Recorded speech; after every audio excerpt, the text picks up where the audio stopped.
6:03 on February 27th, and we are starting the curriculum and instruction meeting. If everybody on the committee could go around and introduce themselves. I'm Beverly Albright. Kristen Thompson. All right, and the first item on our agenda tonight is the recommendation from the school for Savvis and Vision math program. All right. So really the only reason I brought this was just to show everybody the interactive display. I thought it was pretty cool, so I'm putting myself out there. Haven't really used it too much, so excuse me if I fumble a little bit here. So tonight, I'm bringing this back up again because at the January Curriculum and Instruction Committee meeting, our academic coordinator came in and did a presentation on our recommendation. And I'd be happy to pull that presentation up and go through that over again. But really, I'll just hit the kind of the highlights of it. So our journey here today began back in 2020, really. So we've been working on this for a long time. It was back when we first heard that Go Math from Harcourt was going away. Luckily, we were able to kind of kick the can a little bit through the whole thing. But so really, I want to talk about our journey to where we are today, board and community concerns, and then our re-recommendation of Savvis as our K to Algebra, Geometry, Algebra 2 math program. So I'll start with what I've said many times, including way back when we were evaluating our ELA program, and that is a program or a resource is not a magic pill. It is not going to improve student achievement. It's the teacher. The teacher is the most important component of student learning and student success. This is a resource. These are resources we are looking at. And we as a district, as district administrators, as board members, we are responsible to provide resources to our teachers. That's our responsibility. Even in our policy 109, it talks about providing resources to our teachers. And the board is the one who affirms and votes by a majority vote of what resources our teachers are going to use to help them reach our kids. Also, the superintendent in that policy, after consultation with the teaching staff, is responsible for the recommendation of resources. So in this case, after consulting with our teachers, we this time did a fantastic job of including every single math teacher. Meaning, when we did the ELA program, we did a good job. We had representation of our ELA teachers. But this time we had so much more time to really be deliberate about it that we had all 35 of our math teachers across the district give us feedback. We also looked at our curriculum, our vertical alignment of our math curriculum from K to 12, meaning we looked at everything to see where our gaps were, where we were teaching things we didn't have to teach, where we were spending unnecessary time, where we needed to spend more time. So really all of our math teachers were involved, varying degrees from bachelor's to master's to doctoral degrees. So adding up all these years of experience was 621 years of experience, and that included brand new teachers with 28 plus years experience, average years of experience 17.4 years of experience. The criteria that we used to evaluate, so last month when we did our presentation, we only hit a couple of them, but these were all 8 criteria we used. We really were looking at how we could make sure our children are having that conceptual understanding and be problem solvers with math. This program outscored the other programs with all of these things. The differentiated assessment, support for enriching kids, support for intervening when kids don't understand, support for the teachers as far as what to do when a student has a certain misconception about a math problem. So that's the criteria we used. And also, all through this, we were very mindful of our district mission, vision, beliefs, and focus areas. These were all, you've seen them many times, they were all developed about 4 years ago, and It was by all stakeholders, community, students, teachers, parents, and these still guide our work today. And as a matter of fact, even recent meetings with stakeholders kind of highlighted that we don't want to change these, that we still want these to be guiding what we're doing. And also, what also came out of this is a priority of continuing to create a positive school climate where all stakeholders feel a sense of belonging. And so it's fitting because that's our number one priority, and our number two priority was to improve math achievement, and that's really what we're doing here. These are the other school districts in the area. It's not, there are more than this, but these are just the ones I was given. A few of them here in Berks County use Envision, Kutztown being one of them, Muhlenberg, and I did get feedback in the form of notes, like kind of interview from, and it was all positive feedback. And I'd be happy to share that if you would like. All right, so the communication throughout this whole process, we are very proud of our communication and transparency regarding the math program evaluation. Physical samples have been available here in the boardroom for at least 6 months. Formal public updates have been given 4 times throughout the process, and then most recently, the digital samples that were shared, full digital access to the SAVIS Math program. Oops.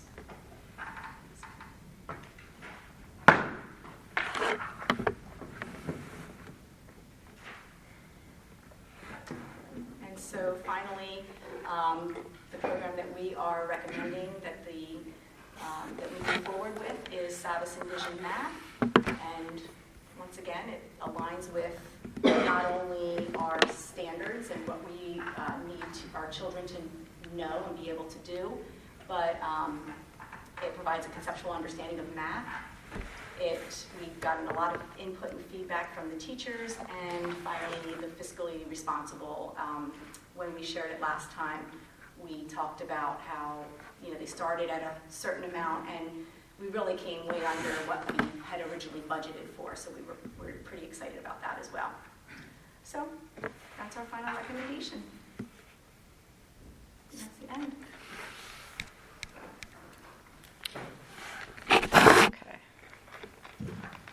Okay. So the teachers have been looking at this since 2020, correct? Well, I mean, yes. 2020 is when this is all brought up. I'm trying to think when we were able to kick the can a little bit because we were bringing on the new ELA program. We didn't want to overwhelm teachers and do 2 at once. Right. So we probably started then, because that was the fall of 2020, probably 2021.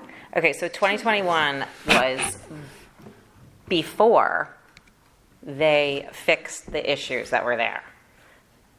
So there were issues up until May of 2022. Fixed what issues? Fixed the questionable content issues. Okay. About racism, about how racial profiling of cops pulling people over to make a pungent square and all kinds of other things. But they fixed those 5 specific things that I was able to find in May of 2022. So we were thinking the people who were vetting this were okay with that prior to 2022? If I can butt in here, I think that Ms. Albright is referring to the information that was rejected by the Department of Education in Florida.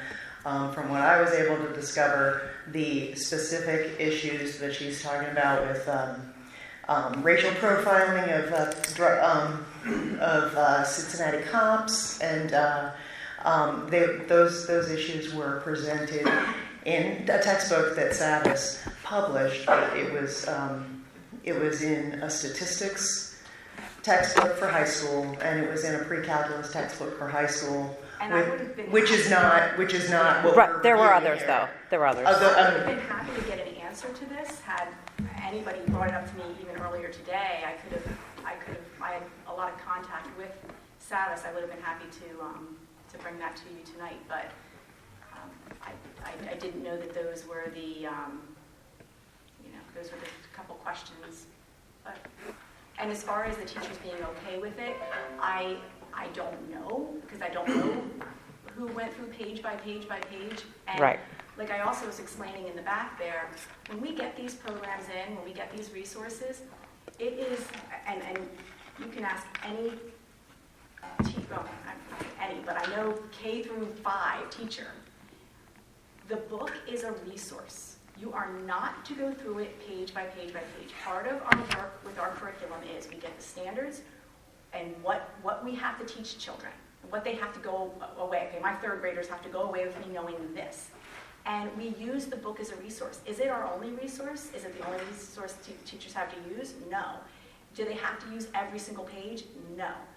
It's how can I best present the information to my students so that they understand it. We were looking at some projects, I guess, that they had. Do I feel like they're going to hit every single thing in that book? Probably not. If they need it because a certain kid's not. Well, no one uses the entirety of a curriculum, but the fact that it was in there is what's concerning. And it is in lower level too. It was in bar graphs and things that kids do in elementary school. And my concern, and I know I said this to you, was that, yes, they fixed it in Florida. Did they fix it everywhere? Because if you look at Envision Florida book, it says Envision Florida. Okay. What's it look like in Pennsylvania for some of those things that we don't have books for? So that's my question. I don't want to approve something that's going to hurt our community and hurt our kids if I don't have that information. Does that make sense?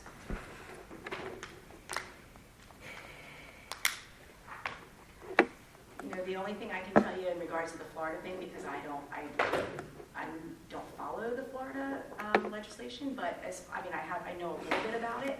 But I do know that Savis's response to the issue that you're talking about is that they are closely following legislation in the states, and they're working with Right, them. so that's my question. We don't have that legislation in Pennsylvania right now. So they fixed it in Florida because there is legislation, but because we don't have that legislation, they are free to do whatever they want in our state. I want to know what it is. I mean, I haven't seen an example in one of the books that we're going to be approving that. Well, I can send it to you. Okay. Well, You don't know the books?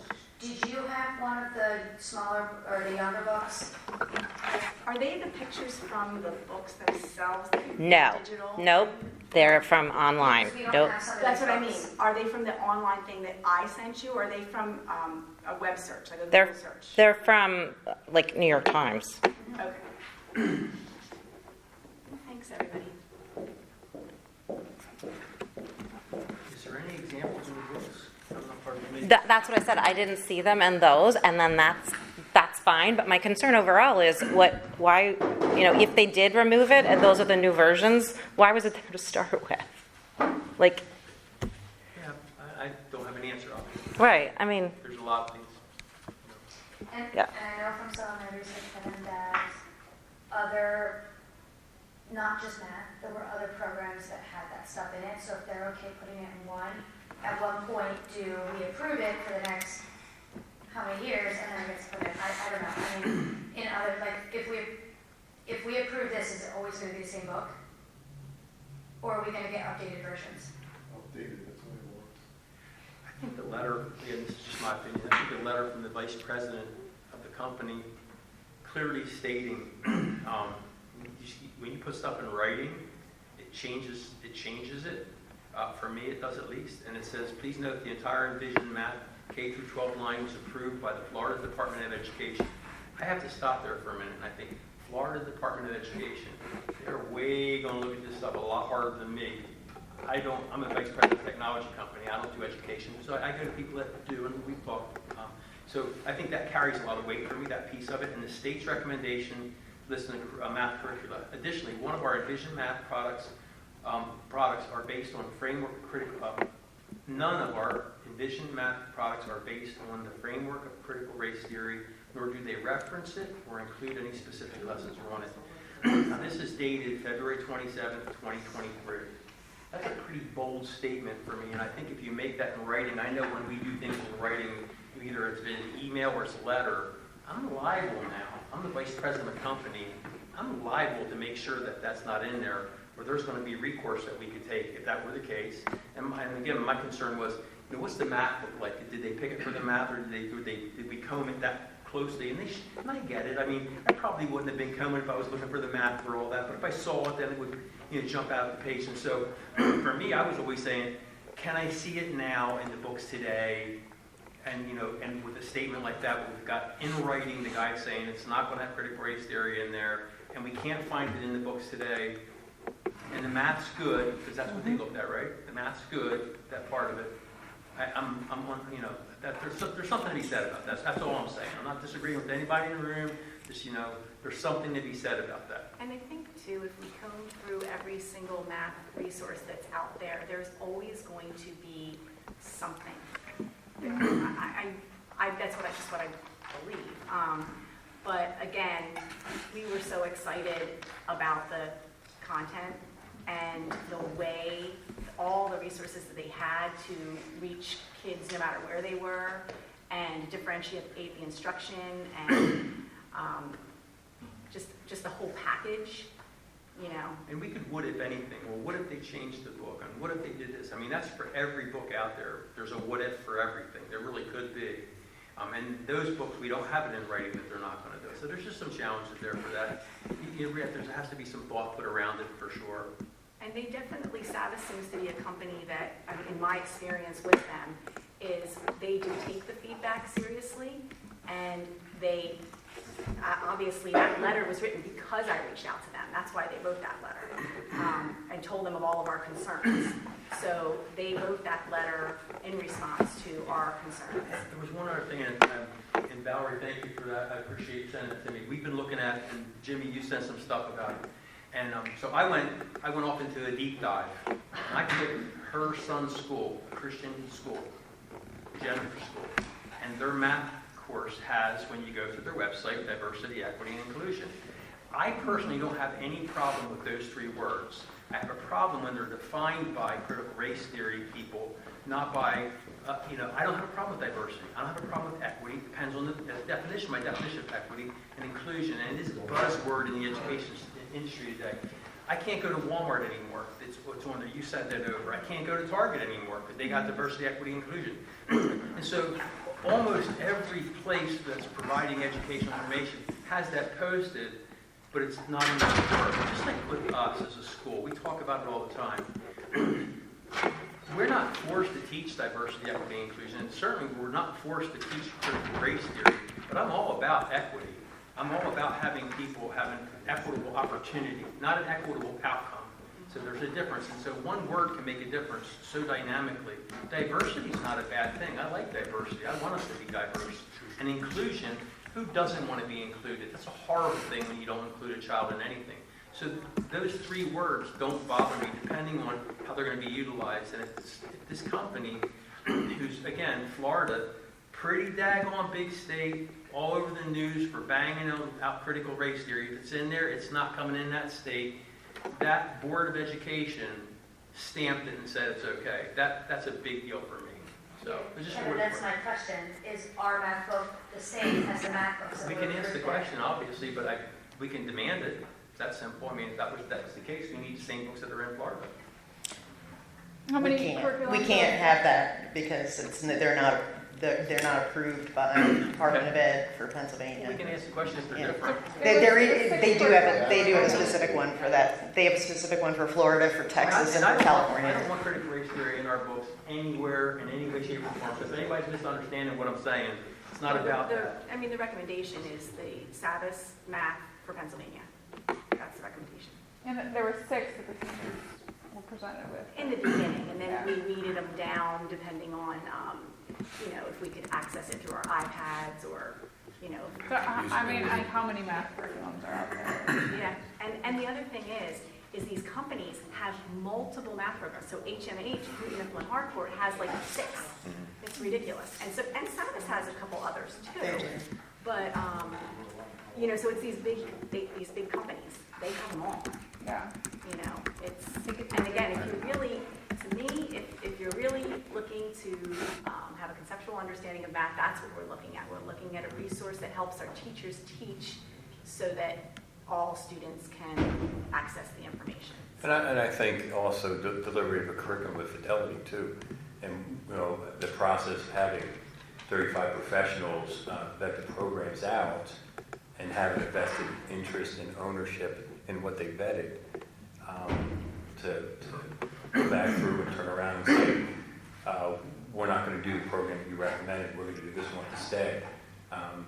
You lose some of that ownership and credibility with the professional staff.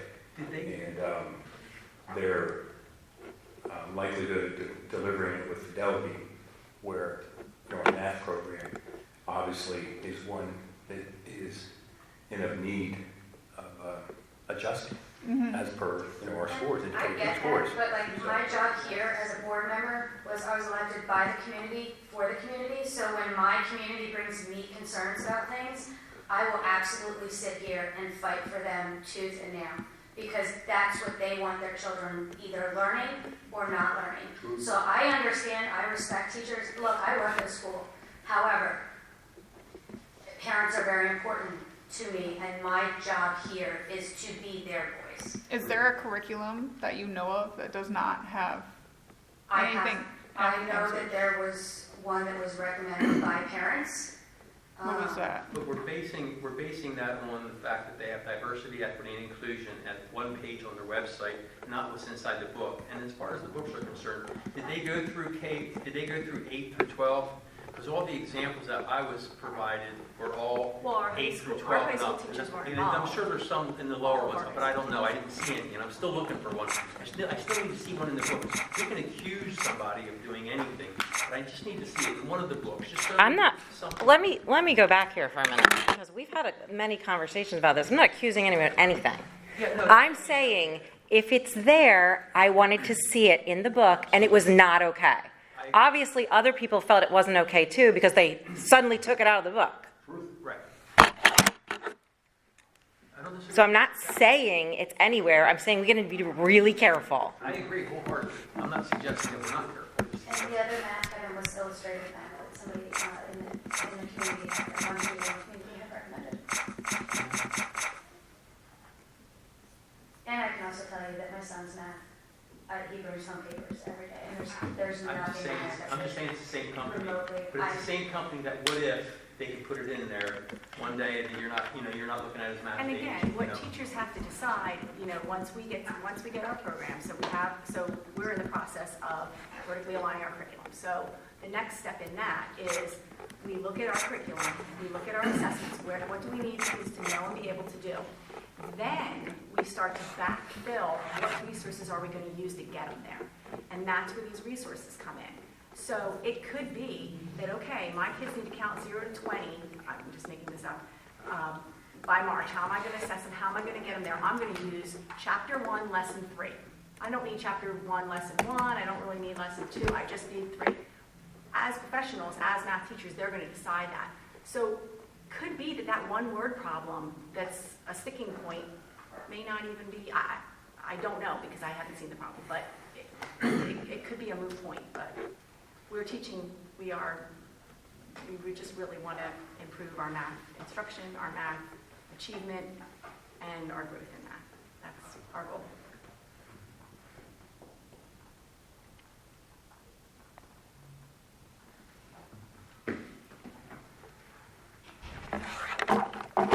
Okay, if there's anyone else that has anything to add. All right, then, 6:27. Curriculum and instruction meeting is over.